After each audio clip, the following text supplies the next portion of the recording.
Assalamualaikum anak-anak, semoga semuanya sehat ya. Sudah siap belajar hari ini? Yuk persiapkan dulu buku 5C, buku tulis, dan alat tulismu sebelum mulai belajar hari ini. Sesuai dengan judulnya, hari ini kita akan belajar tentang perbedaan iklan media cetak dan elektronik serta gangguan pada organ pencernaan. Nah, pada pekan sebelumnya kalian sudah mempelajari iklan berdasarkan medianya. Ada apa saja? Yaitu ada media cetak dan media elektronik. Media cetak terdiri dari koran, majalah, dan brosur, sedangkan media elektronik terdiri dari televisi, internet, dan radio. Sebelum kita mulai atau mengetahui perbedaan dari iklan di media cetak maupun elektronik, coba yuk buka bukumu, buku 5C halaman 38 dan 39. Bacalah terlebih dahulu percakapan yang ada di buku. Kemudian garis bawahi perbedaan iklan media cetak dan media elektronik. Nah, teksnya yang ini ya. Yuk kita baca sama-sama yuk. Kita baca judulnya dulu, menjelaskan perbedaan iklan media cetak dan media elektronik. Nina sedang bermain ke rumah Deli.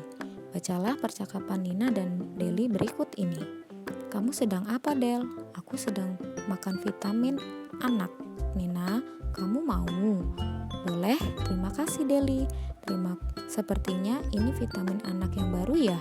Semalam aku baru mendengar iklannya di radio. Iya, Nin. Iklannya juga sudah ada di televisi loh. Iklannya menarik. Benarkah? Aku belum melihat iklannya di televisi. Pasti terlihat menarik.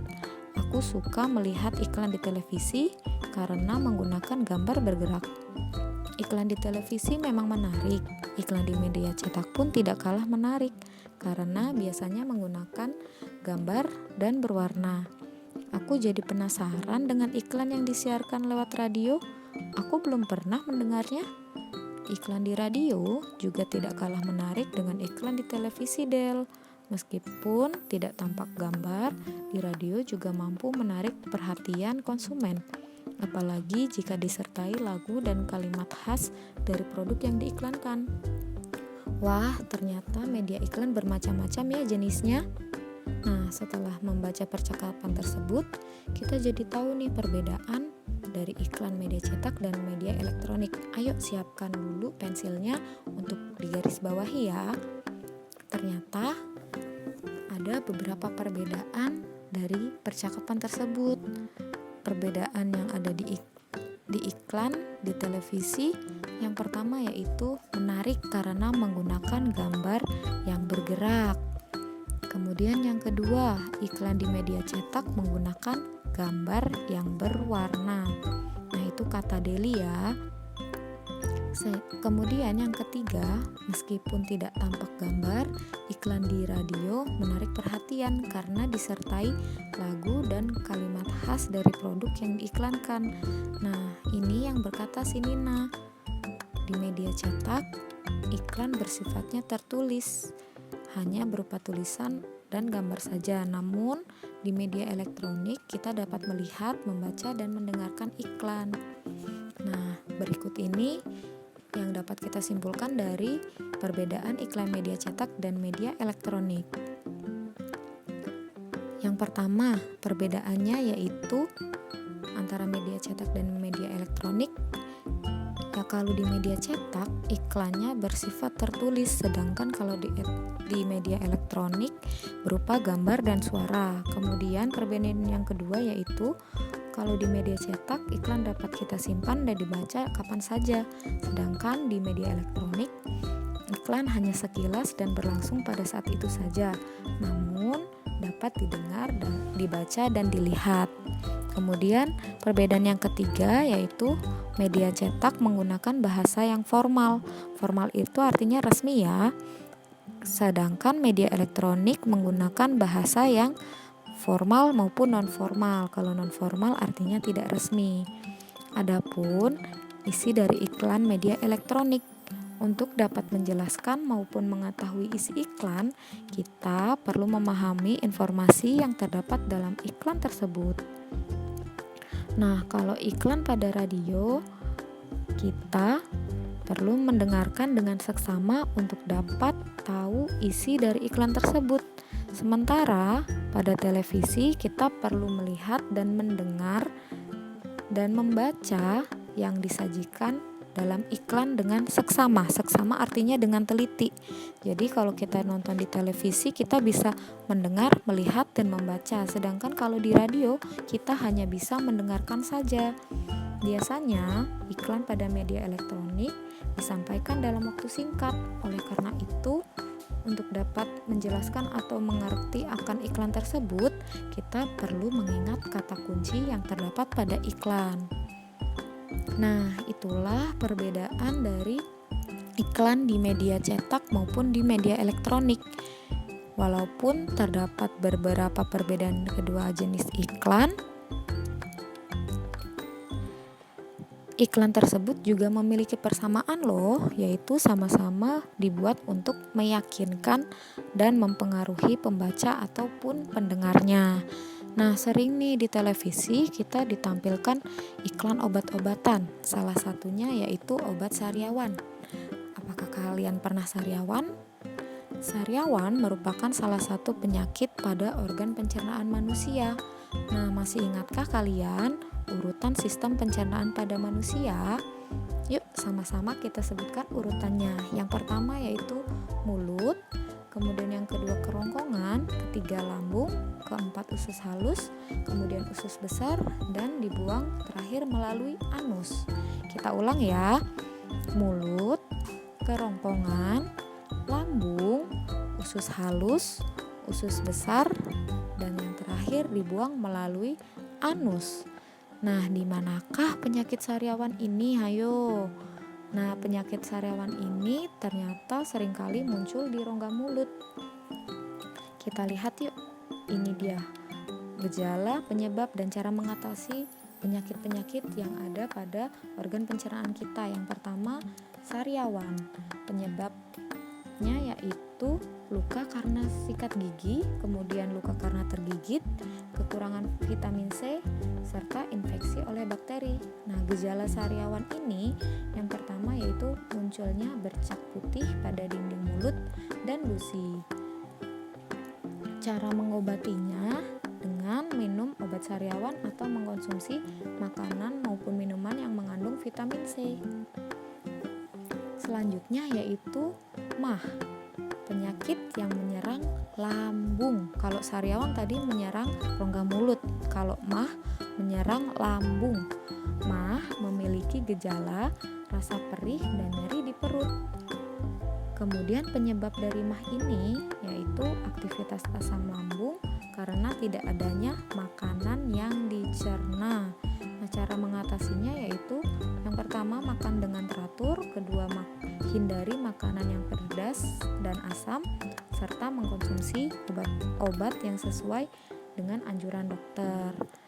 Kemudian ada yang penyakit yang namanya ulkus. Ulkus ini hampir sama dengan MAH, yaitu menyerang organ lambung. Bedanya kalau ulkus ini terjadi karena peradangan dinding lambung yang lebih parah sehingga menimbulkan luka. Nah, penyebab penyakit ulkus yaitu peningkatan kadar asam lambung, pola makan yang tidak teratur, dan infeksi bakteri. Gejalanya sama seperti MAH, yaitu rasa nyeri dan perih pada perut. Nah, cara mengatasinya yaitu makan makanan yang berserat dan bersih, kemudian mengatur pola makan. Jadi jangan sampai terlambat makannya ya. Selanjutnya yaitu penyakit kolik. Penyakit kolik terjadi pada organ usus halus atau lambung. Orang yang terkena atau terserang kolik akan merasakan nyeri pada bagian perut bagian bawah, kram, dan mual. Penyebabnya yaitu infeksi, kualitas makanan yang buruk, atau alergi pada makanan tertentu. Dan cara mengatasinya yaitu mengkonsumsi makanan yang bersih dan minum obat sesuai dengan anjuran dokter. Kemudian ada sakit gigi. Sakit gigi ini terjadi pada rongga mulut. Yang dirasakan jika terkena sakit gigi yaitu nyeri di sekitar gigi, rahang, pusing, sampai dengan demam. Penyebab dari sakit gigi ini yaitu yang pertama pembusukan gigi, kemudian infeksi bakteri, ketiga kebersihan gigi yang tidak terjaga. Nah, cara mengatasinya kita harus memeriksanya ke dokter dan rajin menggosok gigi secara teratur. Kemudian ada yang namanya diare.